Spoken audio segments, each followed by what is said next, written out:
What's up? It's Josh with the Cows Den. What's up? We got Matt here as usual. What's up, dude? What's up, And bitches? welcome to another episode of the Cows Den podcast. I think we're 17 I want now. to say 17. We Yeah, I can think watch an 17. R-rated movie. Holy shit. Mm-mm-mm-mm. So as usual, we're going to talk comics, pop culture, nerd stuff. Just I know we got Walking Dead coming up today, don't we? Yeah. Oh, yeah. I Oh, will come on, forever Josh. talk anything Kirkman. You know me. So Wait a minute. This isn't a Jake Paul preview video? oh shit. So I'm just gonna roll right into it, man. I usually like to start with like comic book news, and I mean this is kind of news. I mean, I guess it's news. Let's just say comic book news. Recently, just within the past week or two, a lot of comic book writers and artists switched over to a platform called Substack. It's kind of like a blog site is the best way I could describe it, because it's basically just you're showing off, you're blogging, you're talking about random shit. And but now a lot of comic book artists and writers and stuff have moved over there and basically created a like Patreon version of it, like a paid version of it. So if you pay like for instance, Scott Snyder, if you pay $7 a month to follow his Substack, he does a writing class every month that he is just going to walk you through all the different elements of writing. And for $7 a month, I think that's fucking awesome. Yeah. I mean, that's me personally. I just think it's cool to be a part of something like that. Even if I don't end up using it, it's just fun to watch. It's fun to listen to. The first episode already went up, or the first class, I guess you call it, already went up. And it was a lot of fun. It was a lot of fun. I actually sat for it live, and he was just very informative, very responsive. He also had a guest speaker who was spoilies. It's Greg Capullo, who he works on Batman with, and it was just so much fun to have to watch and to be a part of. So if you guys like, and I mean, a lot of artists and writers are doing it. I know James Tynion, the Something's Killing Children Batman writer, he is doing it as well. Now it's crazy because there is like $7 a month version. There's like I want to say like 50, $60 for a year version. And then there's like a crazy $300 version. But in that $300 version, you get all kinds of exclusive stuff, which if James Tyne is any fucking, if Something's Killing Children is any indicator, that exclusive stuff's going to wind up being worth quite a bit of money. But I personally can't afford going that crazy. Still, if it's something you're excited about, if you like these writers, like these artists, definitely give it a shot. Like I said, I watched the Snyder class and it was so much fun. Um, I'm Well, and def- it sounds like he could have definitely charged a lot more. And he's like not trying to make $1 million out of it. He's trying to help the and next and generation that's of the thing writers. too, So is like even when he did it, he sat here and said, I don't expect us to be very big. And then during the first episode, he was like, I'm just blown the fuck away with how much everybody, like, the support and how much everybody's supporting it, back in it and everything. So it was just cool. And yeah, like you said, cheap, dude. $7 a month to get a writing class from a professional fucking writer. hey man, that's less than Netflix now. Right.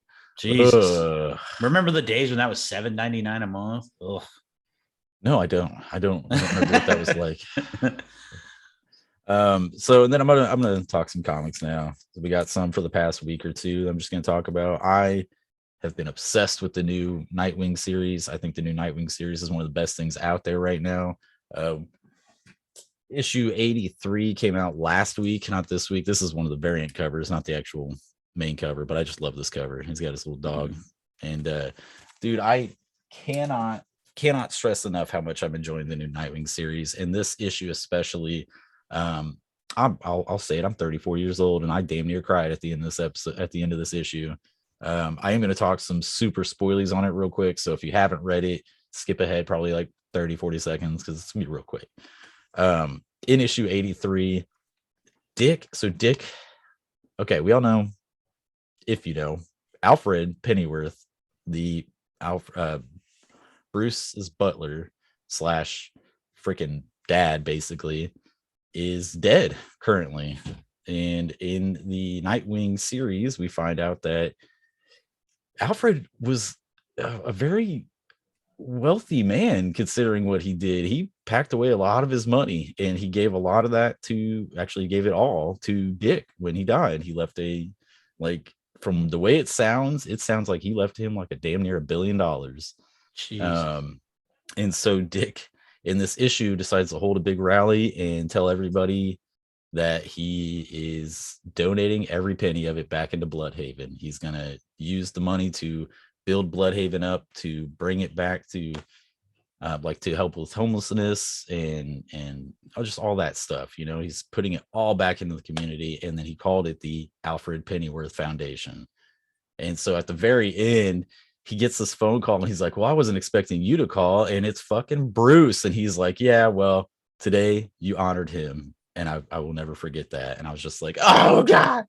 So did he address the crowd as Dick or as Nightwing? As Dick. Okay. Yeah, because So everybody they knows don't know Dick has the money. Yeah. That's cool, man. That's really Yeah, cool. there's definitely some behind the scenes stuff too. I think in I think I mentioned this maybe in one of the past episodes, is that recently we found out he's got a half sister, which is just through the story, through the loop. I've never heard of another Grayson, you know. So it's there's a little bit of a backstory to it, but that part of it to me was just, I almost cried, dude. I thought it was awesome. All right, and then next is, and I got it tucked back away somewhere. Radiant Black. Radiant Black is, I don't know that I've mentioned Radiant Black on here. I might have talked about it once You or have twice. a little bit ago about, isn't it like the different colors where one dies in the first issue and He then freaking died in. Okay, so yeah, it was issue 4. I mean, we found out now he's not First colors. technically dead. He's not technically dead, but still, they took the main guy and straight killed him off and gave his buddy the superpowers now. So like immediately you're like, what the hell? Like, I've never seen a story do that. So now we're in issue 7, and this one was cool. They it's really like there's 3 or I want to say 4 different good Radiants, and then there's one bad guy who's just fucking them all up. And this whole issue is about them all fighting that guy. So at one point we find out that each Radiant has their own kind of special powers. Like the main guy, he can telekinesis, can lift shit. Somebody else's is like teleportation. So they're fighting, they're jumping through portals, doing all kind. I mean, the action is just awesome. And at one point, they kind of get shoved out into the universe, and they find this, like, they land in this giant like intergalactic war going on between a bunch of the Radiants and whoever they're fighting. Like, and as of right now, we have no fucking clue what's going on, but we catch a glimpse of it. And I think that was so awesome. That's like, you catch a glimpse of it and then you just send it back, and you're just kind of like, wait, what the hell is that? But I love it because it keeps me intrigued. It makes me wonder what the hell's coming next, you know? So Radiant Black, issue 7. Definitely check it out. So this is a new one. This one, okay. I was pumped when I heard about this. It sounded cool. It's called Eat the Rich. I got this one right here. I just look at this cover. I think that's cool as fuck. I think that's cool as hell. That is a really cool cover. And like I thought the idea sounded cool, but it's almost like, I feel like it's the opposite of what I mean, it's called Eat the Rich, but at the same, but the spoilies, the idea is that these rich people, when they're butlers or whatever, when they retire, they fucking cut them up and kill them and eat them. So it's like, it's not Eat the Rich. It's more so eat the servants, I guess. Like, eat the help, I guess. It's still good. It was a good first issue. I don't want to say predictable, but it does feel kind of cliche and like a horror-ish aspect. Like you could kind of tell what was coming because of the title and because of the way it's presented. But it wasn't bad. It was still written very well. The story is nice and crazy. So, I mean, I still recommend checking it out. Next, we got Superman, Son of Kal-El. This is another one from Tom Taylor, who's writing the current Nightwing series. I did not manage to get the regular cover to this, so I had to grab the variant. Son of Kal-El #2. It's where John Kent is officially taking over as Superman. This issue, I'm not gonna lie, not a whole lot happened. I remember John tries to get a disguise and like puts on a blonde wig, and just like he's trying to, that's his like alter ego or whatever, and it doesn't work out well. And then it's all about John talking to Clark about, I don't know, I'm not sure if I'm ready to just do this. I'm not sure if I can do this on my own, this and that. So it's kind of your typical father-son thing where Clark steps in and he's like, you got to be your own man and this and that, blah, blah, blah. So it was good. Well, and I really liked the first issue, so I've got to pick up the second. I would say it was good, just not a lot really happened. So, but it was still written well. It was a good story. This one, again, in this issue, it feels like not a whole lot's happening this week. Like nothing big, major, or crazy happened this week. It's not necessarily a bad thing, but like going with Robin, the new Robin series, it's on issue 5. And I know we've talked about this one. We've been talking about the Lazarus tournament that Robin's trying to be a part of. This whole issue, though, like pretty much this whole issue is that Robin bailed at one point in the last issue to go back to Gotham to do something. I'm brain farting on what it is, but this one is all about all the other Robins are trying to get catch Damian to kind of stop him from doing this, stop him from doing the Lazarus tournament thing. And it was good, man. It's a good issue. Again, I don't know if you're caught up, so I don't know if you mind if I talk spoilies. Go ahead. Dick over here, man. Dick is just pulling my heartstrings. He's the one who finally catches Damian, and it's basically like Damian's like, oh, you're just gonna take me back to the bat, right? And you're just gonna haul me away or whatever, right? And Dick's like, oh no, I don't, Damian, don't keep running, oh no. And then so he gives him this gift. He's like, I don't think I know you probably didn't think we remembered, but happy birthday. I think it was his birthday, but he gives him a gift. And the gift is Dick's original, I don't know what you would call it. His like rod that he would use to swing on as a flying Grayson. Wow. And carved into it was, oh no, I'm blanking on what was carved into it. I can't remember what was carved into it, but carved into it was something. And then he explains that it was taken from his original thing that he used with the flying Graysons, and he gave it to Damian. And once again, I was like, oh dude, come on. But it's cool. It was good to see, like, even though they've all had their fucking differences, they're all the Bat family, Yeah. At the end of the day, they're all one team. So, same goal. Right. Ultimately, they may have a different ways of getting there, but same goal. Yeah.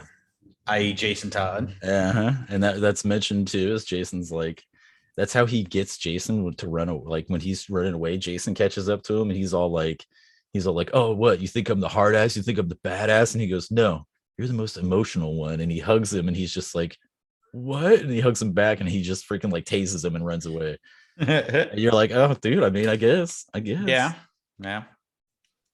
He's been through the most shit. Well, no, I wouldn't say he's been through the most shit, but probably the most brutal shit. Like he got pretty close. Fucking head beat in. Dude. I mean, like, so well, a little bit of a backstory. Do you know that Jason slept with Talia al Ghul before Bruce did? I did not know that. That's a little creepy thing that isn't kind of talked about very much, but she is the one that kind of found him and got him into the pit, I believe, or got him from the pit. Okay. Like that brought him back to life. Yeah. Yeah. Okay. And she helped him get back into Gotham to start his whole mission. So, okay. And yeah, he slept with Damian's mom before Bruce did. Keep it in the family. maybe we find out that Damian's actually Jason's kid at some point. There's gonna be something, maybe like an alternate Earth or something. Yeah. But yeah, it's not talked about very much. But yeah, yep. Let's see here. I don't think I put this one in here. Amazing Fantasy was good. This is the new Amazing Fantasy story. It's number 2 of 5. Have you not seen this one? I read the first one. So I like the idea of this. It's Captain America. It's Captain really America, cool. Spider-Man, and Black Widow, and they're kind of transported to this island. Nobody knows why. The spoiler for the end of the first issue was that it was Ben Parker was there, and he was like, "Well, yeah, Peter, you're here because you're dead." And that was like, holy shit, what? That's what hooked me. That's what made me be like, all right, I'm getting issue 2 then. Fuck. This one, not as crazy. You see Captain, he's kind of establishing Captain gets taken to this like all female tribe because they feel like they pushed the evil out with when they banished men. And so Captain's kind of like, well, like, not to be a dick, but I mean, if y'all are about to get fucked up, then I'm gonna be here to help, whether you want me to or not. Yeah. It's cool. It's kind of like there's this king. The thing with Black Widow is like there's this kingdom, and the king wants Black Widow to be his queen, and you find out that like where Captain America is and where Superman are or Spider-Man are, there's like these warring tribes within the kingdom. You don't. Okay. I still don't really know all about it, but like that's the king wants Black Widow to be his queen to try to get everybody to rally behind her because they think that she would be a good example of something to rally behind. Okay. All right, last two more things real quick. So one, last time we talked about Batman 89. This time we got Superman 78. So this was the other one that they were starting. It's the old school Superman movies, bringing that one back. Did you happen to read this one? No, I haven't been to the comic shops in 2 weeks. Right. I have had some other stuff going on. Oh no, and I've had quite a bit of my own person. We both had some personal stuff going on, so I will admit that this episode was kind of a almost sporadic episode. I just kind of was like, what comics did I read this week? But because no, we both had quite a bit of some personal stuff going on right now. So so well, and I want to read, Superman 76, Son of Kal-El 2, 78 and Son of Kal-El 2 and Amazing Fantasy 2. And then did we Don't Kill Spiders issue 2 come out, or I don't know. I didn't see it, but I wasn't looking. I gotta check and see about that one too. But no, the Superman 78, as good. Batman 89 was awesome in my opinion. So I was really interested in catching that one out. And Superman's not very good. Personal opinion. Well, no, personal opinion is that Superman 78, a lot of fun. It's cool. Not as good as Batman 89 though. For me, Batman 89 was just so cool. It was great. It was great. I mean, let me just kind of spoil at least what it's about. Yeah, go ahead. Yeah. It's Brainiac. And nice. And that is great. And the story sounds cool, but at the same time, I almost feel like with Batman 89, you felt like you were in Batman 89. You felt like you were back in the Tim Burton movies. You felt like you were right in that setting. I feel like with this one, it feels like they're in the setting, but kind of like then it turns into like a modern comic with the whole Brainiac thing. It doesn't feel Superman 78 to me.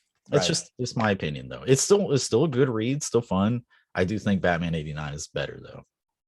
Such a good book too, man. I mean, it's well written, well drawn, and it takes you back to immerse. Yeah, it immerses you back in that environment. Tim Burton, yeah, and that's why I mean, 78 was good, but Batman 89 was just fantastic. I can't get over that. So last comic here.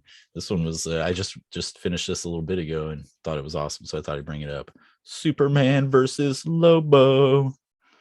This is one of those Black Label oversized comics. I don't personally get why they're doing this, but like this is the typical size, and of course it's a little bit bigger. I don't get why they've been doing the magazine size comics lately, but maybe they're building towards something or something, I don't know.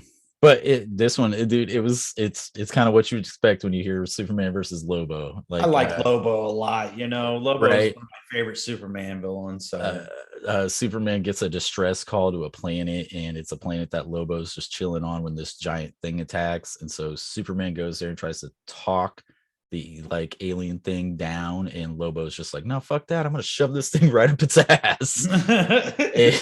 And so he shoves it up the ass, and then the thing disappears, and so everybody's all mad at Lobo for the way he was handling it. So Superman's like, all right, I'm out, I'm bouncing, I'm going back to Earth. And then Lobo's like, no, you tarnished my image, so I'm gonna come mess with your image. And so that's basically what they're doing. It straight goes there. He creates this hashtag Superman sucks or something like that, and like starts running on this Lex Luthor created social media platform, and like straight up there's it's hashtag super lives don't matter or something to that effect. I was just like, oh my god, like he straight up goes there. It's so Totally bizarre. Lobo. It's so Totally Lobo. Lobo. It's so I thought it was funny as hell. Um and the surprise thing is that at the end, that big monster thing comes back and he's like, hey, so yeah, I was actually just kind of pissed off at the time and I'm sorry I got mad at you guys. So for helping me out, I'm going to do you guys a favor and I'm going to send you Superman back to your home planet and you Lobo back to your home planet, and except he sends them to the opposite home planets, like Ah, brings the planets back, like Krypton and I forget, Zarnia. I want to say it's called Zarnia, and he accidentally sends them to the opposite planet. So the end is that Lobo's and Superman on Krypton and Superman's on Zarnia. So it was fun. It was cool. I laughed. I thought it was good. is it a But one shot or? yeah, I believe it's 3 issues. I believe they're doing like a prestige format 3 issue. That's what I'm getting at. It's like I don't get some of these stories. It's like, why not just make an old school 6 issue series if you're going to do it a miniseries? Why does it have to be prestige format, 3 issue, oversized, crazy shit? Right. It's so they could charge you $8 an issue instead of fucking 3 or 4. Right. All right, so that's it for comics. Oh, I do want to mention this is very random, and I very much watched it randomly, but I happened to watch the Cruella last night, and it finally came to Disney Plus as like unpaid. Like I'm not gonna lie, I mean I paid I to ain't go paying see. $30. I love Emma Stone, but I wasn't gonna Oh pay yeah. to go see that one, and I'm kind of regretting not paying for it, to be honest with you. It surprised the hell out of me. I love Emma Stone. I think she's a Yeah. fantastic actress. I personally I think she's fucking gorgeous. She was Oh yeah. my favorite Gwen Stacy, like my favorite Spider-Man other by far. And so I was kind of, I mean, like I wanted to see it, but I was kind of like, it could be okay. And dude, it freaking blew me away. I'm sorry, some of the Disney live action movies lately have not been that great. Like the live action remakes of stuff, have not been that Yeah. great. So this one just surprised the hell out of me. I honestly, from Well, start to finish, loved every minute of it. yeah, I can tell you, I watched the first 5 minutes, and then I started doing some laundry or whatever, and the first 5 minutes just blew me away. I was like, "Am I watching a Disney movie or what am I Right, watching, man?" right. So So, spoilers for the uh, first 5 minutes. it's She the Cruella is all little as like a little kid, and her mom at the time, she is at they're at this like super rich fancy party, mhm. and yeah, this woman, again, I don't want to spoil too much of it because the movie is really good. I was blown away. Um, this woman kind of has these Dalmatians, these 3 big Dalmatians that are chasing the girl, Cruella as a girl, and her little dog are chasing them through this party, and they just happen to run outside and freaking knocked her mom off the edge of this freaking like right off the edge of a cliff. And Yeah. in like, I will admit, dude, I sat here kind of like, wait, no, that was like she's not dead, right? Like, Right. and then I was kind of like, No, no, she she did. did. No, she She did. did. Okay.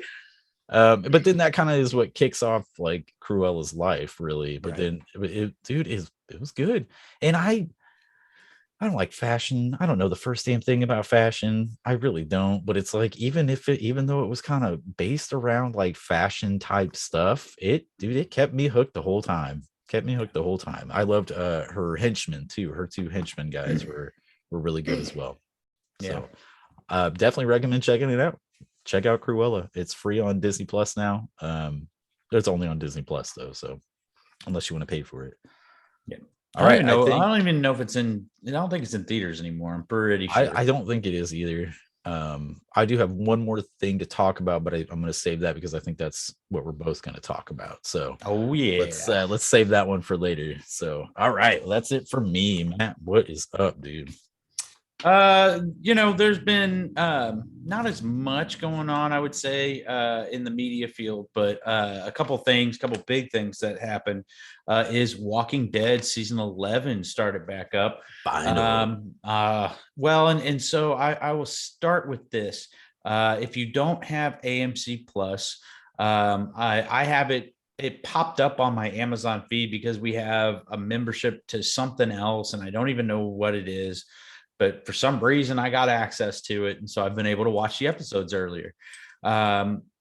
If you don't want any spoilers, please fast forward through this part, because I will say, in my opinion, as a comic book fan of The Walking Dead and a fan of the show, I feel like the first episode of season 11 is the second best first episode of the entire show. I feel like okay. I feel like season 7, episode 1, where you have Negan and you have Yeah. Abraham's death and Glenn's death, I still say that's my favorite first episode by far. But the first episode of this season is amazingly done. It blew me away. It's very, very tactical. So now we're in the apocalypse, like 10 years, 12 years, something around that ballpark. And they've gotten tactical. So they've kind of jumped into, well, because if you think about it, the show's been going to its 11th season, so that means they've probably been at it for 11 years. Okay. Yeah. Well, or is this like take place in the future? They do time jumps. So okay. They did, but it's been a while since I've watched the show. So this is still right. This is still right after the events of season 10. Okay. But they did a time jump between the end of 8 and the beginning of 9 of like 7 years. So like, and then then like halfway through 9 through the second half of 9, another like 4 years. So like they've done considerable time jumps in the last few seasons, but this is following the events of the end of the Whisper War, the end of season 10. The opening scene, man, you can actually go and watch it. The opening parts of the opening scene have been released. But it's really cool because they've got, in my opinion, I call it the Avengers scene, where how in Avengers Endgame you have all the female Marvel characters teamed together to go against Thanos. Mm-hmm. It reminded me of that because you have like Maggie, you have Carol, and some of the other females that are in Walking Dead right now. They're going down from the ceiling on wire to get down to the bottom of this building. All SWAT team style. Right. But the reason why is because there's very few guns left there, or barely any guns left. They've all corroded. They've all used them, blah, blah, blah. So what you find out is that this is a military base kind of thing, and they're going after MREs, boxes of MREs. And there's 100 or so dead soldiers and a couple of civilians that are zombies, that because they've been locked in this facility for so long, they're almost like dormant. And it's a really cool idea that has never really been introduced into the Walking Dead universe, but has been introduced in some other films and some other types of movies and stuff like that, where, okay, what happens if these, zombies have been for a long time, or if they've been sitting inside this building for 5 years, 10, 6 years, whatever. And so the beginning opening scene is amazing because it's one of those like really silent, you're on the foot of you're on the edge of your seat, like don't make a sound, because like there's like almost no audio. And then obviously something goes wrong, somebody makes a sound, they start getting up and everything. But even the fight sequences in it, the way that they crane them up and down, everybody gets out alive, obviously. But even the opening scene just kind of set the tone for me. It was really cool. Everyone gets out alive. Well, that's just out of that scene. I know. The other there's basically 3 parts of the first episode. The Commonwealth part, and that's where you've got Eugene, Yumiko, Princess, and Ezekiel are being interviewed by the man of the hour. I am so happy to see him in his orange suit, Mercer. Mercer was a great character in the Commonwealth. He was the leader of the president's security forces. And I'm really excited to see him. And he is this stoic, dead silence, dead-eyed, muscled, just awesome looks. He's like the what's it called, where the old saying, dead by silence or whatever, like basically the quiet guy. Are you talking about a fart that's silent but deadly? No, not that. But, the strong silent type. There we go. Oh, right. Okay. Silent type. So he's always in the room while the two interviewers are interviewing the different people. And so like they go into that a little bit. And it's just kind of filling in the episode. But there's more to that on the second episode. But the end of the first episode is actually, man, I was so hopeful that they were going to throw a twist into this, and it was awesome. The ending was perfect. So there's this line in the first episode. So let me back up a little bit. So you go back to Alexandria after the group had gotten the MREs back, and you get to see one of the coolest scenes in this was getting to see a preteen Herschel Ree. Herschel is Maggie and Glenn's son, and he's got Glenn's ball cap on, and he's probably 10 years old. Like it's really, really, really cool seeing him. But then you still have that tension because Negan is still living there, and so it's like this. Sorry, I'm gonna be honest with you. When you said a teenage Herschel, you told me about this before. You said a teenage Herschel. Yeah. I thought you meant like flashback to Herschel when he was a teen, and I couldn't help but be like, why was that cool? I mean, that's cool, but okay. No, just seeing he's like probably Herschel. 10. He's probably like 10 years old. Herschel Reed, so Glenn Maggie's son. Right. It was really, and then having the ball cap, I give a tip. I give a nod to The Walking Dead because that's the cap that he wore in episode 1. It is the exact same cap, so that's cool. Awesome. Yeah, that's cool. So so we get back to that group, and they are trying to deal with a group that had attacked Maggie and her helpers and had eliminated them, and they were introduced at the end of season 10. And so they decide they're going to try to go get more resources because the Alexandria is the only one that's left. So Hilltop is destroyed, and the kingdom's destroyed by the Whisperers and other things. But dang, so they take that even a little bit further, right? Because they didn't really. I mean, they burnt the shit out of it, but they didn't really destroy. Did they? Hilltop. Yeah. So it's okay. So let me put it this way. You don't know yet whether or not Hilltop is still there. Like they insinuate, they imply that it's just gone. Yeah. Okay. Yeah. Okay. That's what they are implying right now. So, I don't know. I know that Maggie only talks about Alexandria and anyways. Sorry. No. But the reason why I really was hopeful that they were going to throw a curveball at the end of the first episode. So they're down in these tunnels trying to get through the city. And one of the best lines is Negan is finally like, look, dude, Maggie, you're becoming, I know why you've had me here. You're trying to kill me. You just didn't want anybody to know that. Nobody else in the group knew it, everything like that. And he calls her out on it. He goes, if you're going to kill me, just kill me now. Don't put me down like a dog like Glenn was. And Maggie just decks him across the face. And it was right. And it was so like there's this underlining tension that like now the group knows that Maggie is going to probably try to kill Negan at some point, and Negan knows that too. So they get chased by these walkers, and they end up climbing up this ladder. Negan is second last. Maggie is the last, and she needs his help to get up, and Negan closes the door on her. And so I'm like, they're going to kill Negan. They're going to kill Negan. They're going to kill Negan. Like I love Negan. Don't get me wrong. But I think that some of the mystique has been lost with the Walking Dead show for a while with no curveballs. Right. And so like, let's go back to the Pike scene. I still don't like the Pike scene because of who they chose to kill. I haven't watched that part, but I remember that part in the book. Right. It was monumental.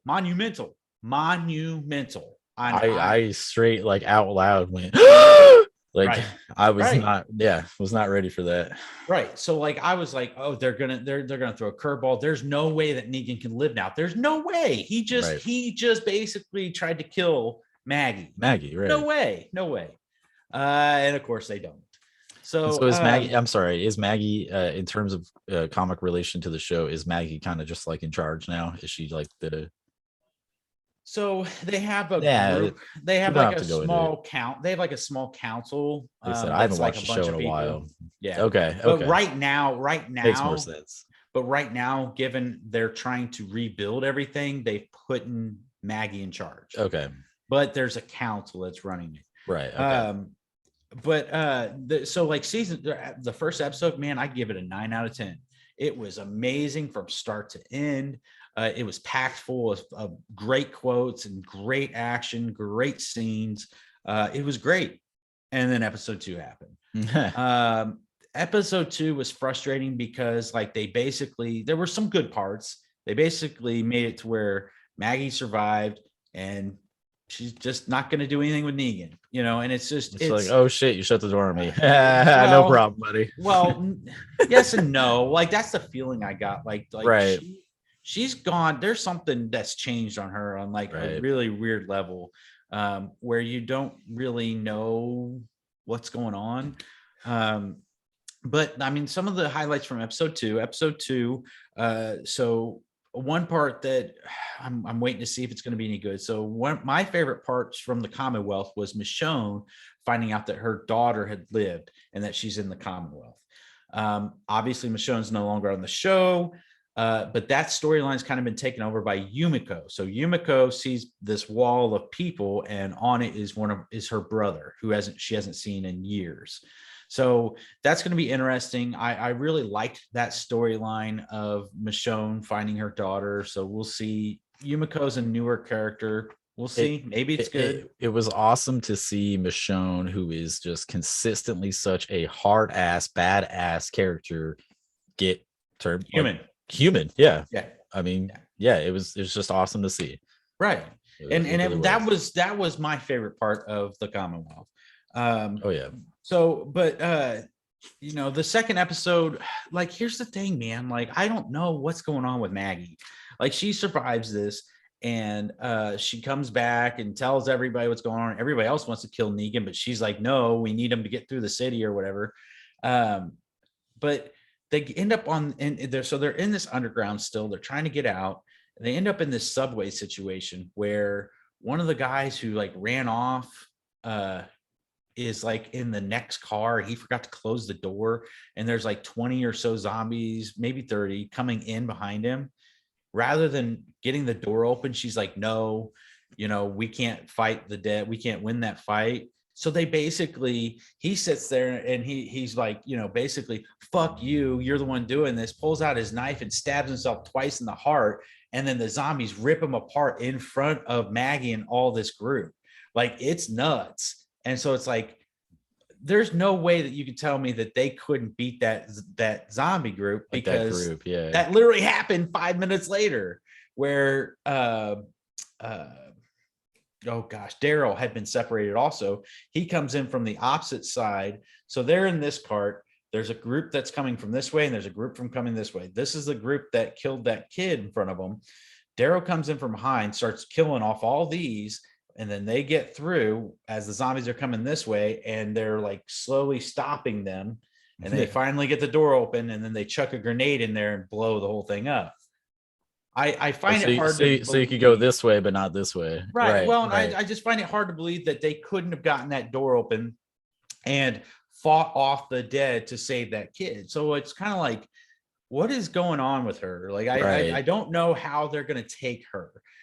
She at one point is obviously trying to set this all up to kill Negan, and the next point she's completely okay with the fact that he tried to kill her. You flipped it on me. Well, you flipped it on me. You got me, you old son of a bitch. So, like, the first episode was so good. It was so good. 9 out of 10. Easily one of their best episodes I've seen in the past few years. And then episode 2 just kind of blew it up. It just kind of was like, we'll see. We'll take the fun of episode 1 and just kind of right, man. Like, there's just no way you can tell me that Negan lives after that. I'm sorry, but if you're not gonna plan on killing him, don't have him do that. I mean, there's no way. She's been trying to kill him for years. He killed the father of his child, of her child, and now he is attempting to kill her. Mm-hmm. Maggie has killed people for way less. Right. I mean, way less. She hung I can't remember his name, the douchebag leader of the Hilltop. I don't Gregory. remember his She name. hung Okay. Gregory. She hung Gregory. I mean, she's done killed her fair share of people in a brutal way. There's no way you could tell me that after that Negan would be alive. And that's why I just don't like the second episode. It makes no sense to me. Zero. There's The just only thing yeah. I will say is there are multiple times in the books that I thought Negan needs to fucking die, and yet, But it was Glenn, it was Rick that saved him. It was right, that's Rick that true, would that's stop it. true, and it's Rick Rick's who just not kept being there. like, Right. it was their dynamic was so crazy because it's Right. like there were times where Negan was like, And "Hey, everybody, shut the fuck up," because Rick is 100% right, and there were times where Rick was like, "All right, everybody, shut the fuck up," because Negan's actually being right now. Like, and like it's just crazy. Their dynamic is so cool. that's what I think they're trying to do, but it Right. makes no sense. It made Right. The way sense they're with doing it just doesn't Rick. make sense. Yeah. It made sense with Rick. Right. But if they had done that in the book with Maggie, it wouldn't have made any sense. Right. Right. Zero sense. I mean, And that was always the thing is Maggie always butted heads with him. She was always the one who's like, we need to fucking kill him, right? Yeah. And Rick was the Rick one that was would always stop. like, no, yeah. Right. So I don't know if they're trying to do both with her. It feels like they're trying to do both, and that makes no sense. Like she's got this like internal conflict of do I kill him or not kind of thing. Yeah. And yeah, so I don't know. I'm still hopeful. We haven't been to the Commonwealth yet. Hopefully the third episode we'll be able to actually see the Commonwealth. So I'm still hopeful, but not a good start. Actually, good start. Yeah, good start. Just not a good follow-up. Yeah. Yeah. And then the only other thing I was going to talk about before we talk about the last part is I saw a movie last night that came out yesterday on Hulu. I am not a big John Cena fan.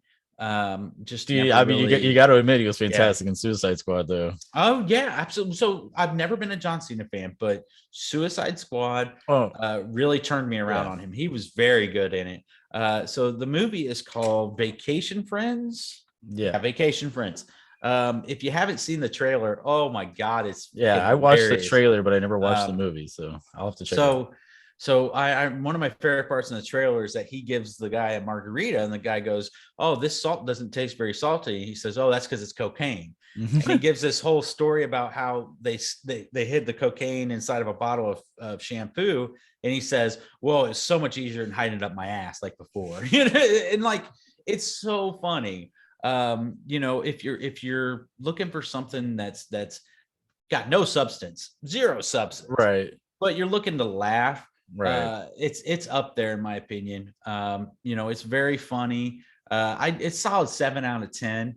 Once again, the story makes the story, right. Seeing a John Cena that is a park ranger that lives life by spending all of his money on the dumbest of things. Like the whole reason why they're at this resort is they spent every dollar that they had, and they're like, I can make money some other time. And he's just it's just money. Taking shrooms. He's smoking weed. Oh, the best part. So one of my favorite parts is that you get introduced to them when the couple is coming in. They had just landed, so they're in their car to go to the hotel. Right. And he looks out the window, and there's John Cena and his girlfriend on the back of a speedboat, and she's taking a big bong rip, and so there's a big cloud of smoke as they're bouncing up and down the waves. It's absolutely funny as hell. Once again, if you're looking to laugh, I would definitely recommend it. So Vacation Friends. There we go. Vacation Friends. It's on Hulu. I don't think it's in theaters or anything like that. So definitely check it out. And obviously, I'm not gonna lie, Hulu movies, there's been some good ones. So I'll have to check it out. I like the series with the kid from Hunger Games, and I cannot remember the name of the series, but he was like a video game player. The video game player came alive or something. It's like Future something. Future Man. Yep, Future Man. Yes. I watched the first season. I never watched the second season though. So but they make some decent stuff, dude. Palm Springs, if you haven't watched it, with Andy Samberg and the mom from How I Met Your Mother. I can't remember her name. Palm Springs. It's a Groundhog's Day movie where you're caught in a loop, but it's fantastic. Really good. I loved it. I loved every minute of it. I'll have to check it out, man. Palm Springs. And we've got Vacation Friends. Vacation Friends. So, and there's one more big thing that me and Josh both have to talk about. I mean, if you're unless you're living under a fucking rock, this past week or so, Spider-Man No Way Home trailer finally dropped. and was awesome. Now Awesome. I am I not a will Spider-Man fan. I And will it was admit awesome. I watched a leaked version. Oh, I did So too. I did too. which really took it away from me, man. I'm kind of mad that I did because the leaked version was this shitty quality, Yeah. unfinished thing. Like, I'm really mad that I watched it. However, holy shit, dude, holy shit. Like, and I like the way that they're approaching it. I also like that. I mean, everybody's nitpicking this fucking trailer to pieces. Yeah. Yeah. If like I said, you live under a fucking rock and haven't watched it, the idea is that in the last Spider-Man movie, what's his name? Mysterio revealed that Parker is Spider-Man, and now everybody knows that Parker is Spider-Man. So Parker goes to Doctor Strange and asks him to create a spell that will make everybody forget that he's Spider-Man. And in the midst of them doing the spell, he keeps talking and messing with Doctor Strange, and so the spell gets all messed up, and then it explodes, and we get the fucking multiverse. Yep. Well, and in my opinion, as awesome as Doc Ock was, and seeing him again, which in my opinion is still the best Spider-Man movie made, was Spider-Man 2. I thought it was my thing was hearing the goblins laugh, man. Oh yeah, hearing it as and Defoe. My opinion it was is 1 and 2. Those original 1 and 2 are neck and neck in my opinion, because 2, I told my wife about this. The only thing I hated about 2 was something I hated about the Raimi movies, and that was the fact that of his organic webbing. And in 2 was the one where he starts doubting his powers, so he starts losing his powers, and I thought that was one of the dumbest plot lines. Now, that's just my personal opinion. That was the only thing that kind of took it away from 2 for me. But Doc Ock was, oh my god! I remember being in theaters and you heard the doom, doom, doom when he was coming up, and you're just like, "Fuck yes!" And let's be honest, man. In the span of the 6 movies now that are out, because there was 3 Raimis. 2 amazing 7. So 7 out now. This will be number 8. 7 movies. I stand packed with Doc Ock, and that one was the best villain by far. That fucking scene where he's knocked out and the things are just that was total Raimi. And I love Sam Raimi, but just the way that he built him like horror. He built him like horror. I felt like he has been the best personality killed it. Yeah. Oh yeah. And so the he fucks up the spell. You get kind of a this is the multiverse, and nobody fucking knows anything about the multiverse. And there's this opinion that Doctor Strange was awfully willing to just say, sure, I'll create this fucking spell that makes everybody forget everything. Like, it's really weird. I think there's something going on there. I do too, and I think a lot of people think there's something going on there. Apparently, this original story in the comics was based around Mephisto instead of Doctor Strange. So, like, I guess Mephisto is. I haven't read it, but I guess Mephisto is a big part of this story. So people are thinking that Strange might be Mephisto in disguise or something, or it could be like an alternate version, like a variant of Strange. They've also some of the theories are that Electro was partially shown, that Sandman was partially shown. So we got Goblin, and then Doc Ock, and even what was the last one? Because there was 6. Because they've got 5 of them. Yeah, 5, and then Vulture would be 6, right? Well, the Lizard, what's his name from the Lizard was the other one. It was the 5. Well, no, it'd be 6, and Vulture makes the Sinister. Oh no, sorry, the Sinister 6. Yeah, because it was Lizard. It'd be Lizard, Doc Ock, Green Goblin, Sandman, Electro, and Sandman. Yeah, and then and that. Oh man, like that would be so awesome just to see the Sinister 6. And I'll say Michael Keaton did a great job as Vulture. Oh my god, yeah. And most of the villains were amazing. Like, I mean, I've not had barely any problems with the villains. And I've been a big Spider-Man fan for a long time, and I never cared for Vulture. I always thought Vulture was just kind of a weak character. Weak character, yeah. And holy shit, did Michael Keaton make it work? Like, he fucking killed it. And are you talking Venom, Topher? Or Topher? He's the only problem that I had with any of the villains. I just the pick. I don't understand the pick. I will make the argument. So there's a back and forth on this for me. I will make the argument that no, he did not physically fit the build at all, but he played a really good asshole. He played a really good asshole. Now, that said, Tom Hardy fits the build perfectly. Oh my God, he looks like the most perfect Eddie Brock you could ever picture. Yep. But what I don't like about those movies is that, to me, that's not Eddie Brock. Like, they he's seen as a good guy. Right. And don't get me wrong, lately especially they've got him kind of feeling more of a good guy vibe, but it's like, I don't care. Not the original. Right. Yeah. Venom was bad. Like, I want to see If I'm being honest, man, the one thing I hate about the Venom series is the amount of comedy in it. And I get that that's a way to keep people entertained, I guess. But it's like, to me, man, that was my complaint about the first one, is I felt like it was a little too much comedy. And in the second one, it only feels like they stepped up the comedy.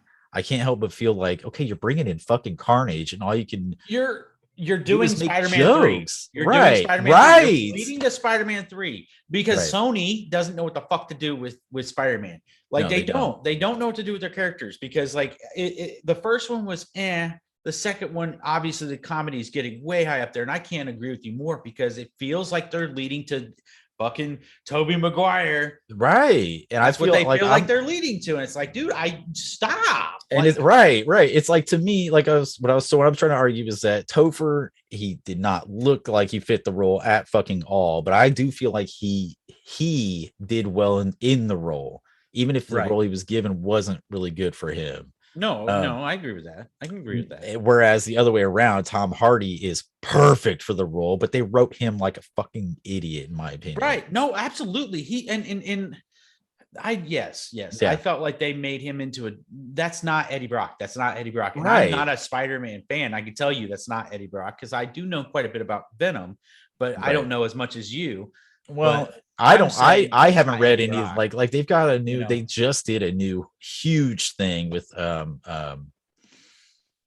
King in Black, where they brought like the Venom symbiote god or ruler of the fucking planet or whatever they did. His name is Noel K-N-U-L-L. They brought him in. I didn't read any of it, to be honest with you, so I don't know. And I'm sure that Venom is made out to be the good guy and all that, I'm sure, but it's just like, I don't know, man. I just was hoping for a classic Spider-Man versus fucking Venom, dude. I think that they made him too good in the comics and in the movies. I feel like he should have been a Punisher or a Deadpool, which he was, or a Wolverine kind of character. Yeah, or a Wolverine kind of character where they're not necessarily good, they're not necessarily bad, they just are.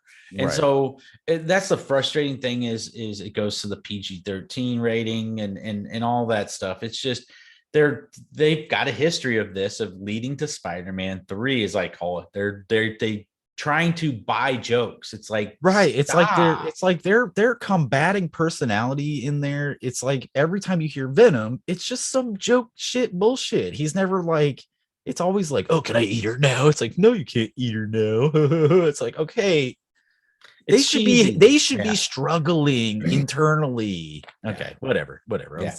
Anyway, the Spider-Man trailer, it looks amazing, dude. I was blown the fuck away, man. And it wasn't just the Doc Ock. Honestly, to me, it was the fact that it started with the Green Goblin bomb, and you're like, holy shit, right? William Dafoe, man, right? Oh, William Dafoe's laugh, man. I actually really like I honestly liked Andrew Garfield. I liked not as Spider-Man. I like those movies. I think that, what's his name right now? Yeah, Tom Holland. Tom Holland.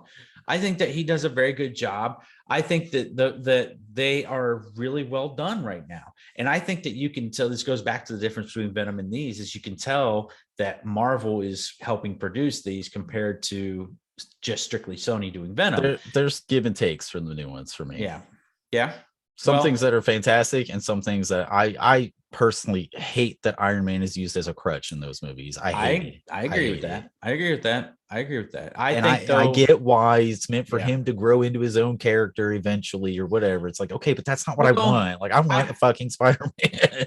I think that it had, in my opinion, I think it had more to do with how they could slide him into the MCU Yeah, and because I get he that. hadn't been there for so long. And there was no explanation on why he wasn't around during the first Avengers, Yeah, situation, all that stuff. They had to right. figure out a way to get him into those. That's a Right. And personal I opinion. get that. And I get But that. I I just agree. I agree completely. I don't understand why he has to have the Iron Man suit. I right. don't. It's like it's one thing to bring Tony in, but it's another thing Um, to have it all be basically yes. around Tony. Like that's what Yes. I didn't like. Yeah. And No, and I that's why agree. and that's I kind of felt like they're just replacing Tony with Doctor Strange in this one. It's like, why can't Spider-Man just be Just being a Spider-Man? Spider-Man. Like, Yeah. why is there always Well, got to be somebody else? right. Well, hopefully they the Doctor Strange isn't too much. It's cool to have him there, but I couldn't agree with you more. I don't, as much as I don't like Spider-Man, he needs to be on his own. It's like he's a Come in cameo in for his own yeah, movie. yeah. It's like Yep. it's Yep. yeah. I But agree with that. that's my only complaint about the Nope. new series. Now the series though, the new movies have been fantastic. Like you said, Yeah. definitely better quality, definitely better writing. Oh, the jokes in those in both of them don't feel like as forced. Nope. My one huge complaint about the second movie, it was a very small scene, but to me, I fucking hated it. It was the end of the number 2 where him and MJ kiss, and you hear this fucking Disney song in the background, and I was just like, oh no. Like So they leaned full on into Disney on that one. so it's pretty obvious that they're bringing the Sinister Six and that they're going to use the 6 villains See, and that's from the what's weird to movies. me too, is I thought they were building the Venom verse with Venom and Morbius and Morbius and then Carnage, and like they were going to build their own Sinister Six. So then what the fuck is this Sinister Six? Sorry, I well, didn't. Sorry, go ahead. I had a question about that. Do you think, I know I would love to see it because I couldn't agree with you more. I would love to see Gwen come back. And could you imagine you might get a version of Spider Gwen. Spider Gwen?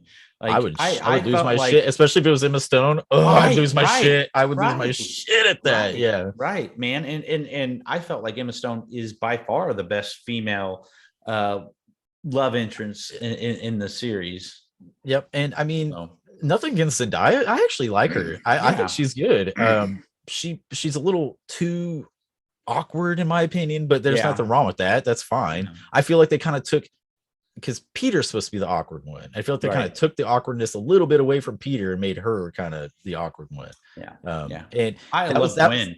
That was kind of the thing. Is like the first series, Peter was pretty awkward. It was kind of that perfect him and MJ thing. Yeah. The second series, I felt like they were both awkward, which made it awkward. Like when they were both together, it kind of made them like Andrew Garfield. Andrew Garfield was really like his Spider-Man, in my opinion, was just very weird. Just very weird. I like Andrew Garfield. I like Andrew Garfield as an actor. I like a lot of his stuff, but it just was weird. But the one shining effect, in my opinion, was Gwen Stacy. Oh yeah, she was hands down. She was fantastic.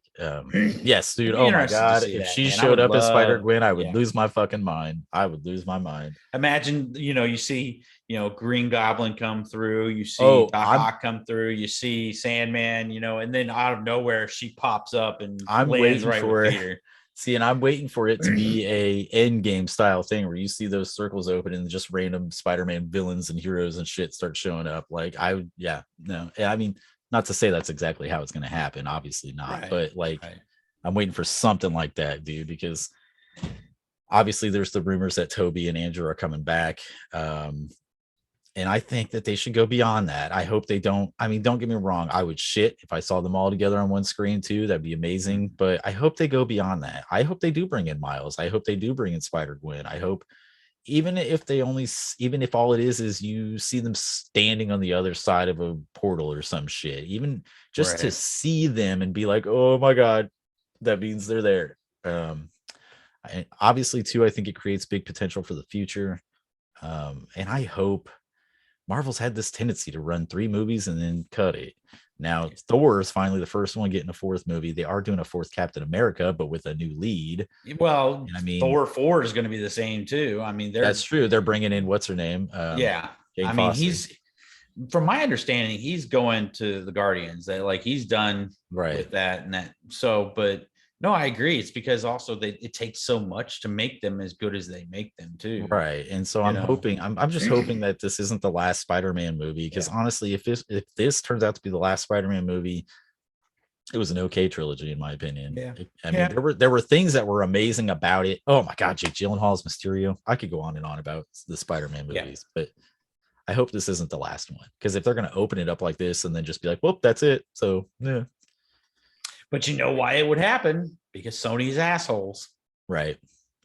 Well, kind of hoping that maybe the whole point in this is that Tom Holland's Peter is supposed to realize his potential and maybe lead the new team of Avengers, Yeah. I don't know though. I don't know. We'll see when it comes out, but that fucking trailer was awesome. And I cannot wait. Cannot wait for that. I think it's Christmas, isn't it? Like the 17th, December 17th or something like that. I think so. I don't know. But all right. Well, I mean, I think that's it. Do we have anything else? I think that's it, man. All right. Well, definitely. What did we talk? Okay, Vacation Friends, John Cena, Hulu. Check it out. Cruella, in my opinion, surprisingly good. I don't like anything about fashion. I thought it was surprisingly good, and that's on Disney Plus. I have not watched any What Ifs yet, and I really want to talk about those. So maybe we can put some of those into the next one. But all right. Well, thank you guys so much for watching. As always, we'll do the whole like, subscribe, and ring that bell. Seriously though, the more obviously the more subs we get, the more opportunities we have to do stuff. So if you guys are enjoying the videos, do subscribe, obviously like as well.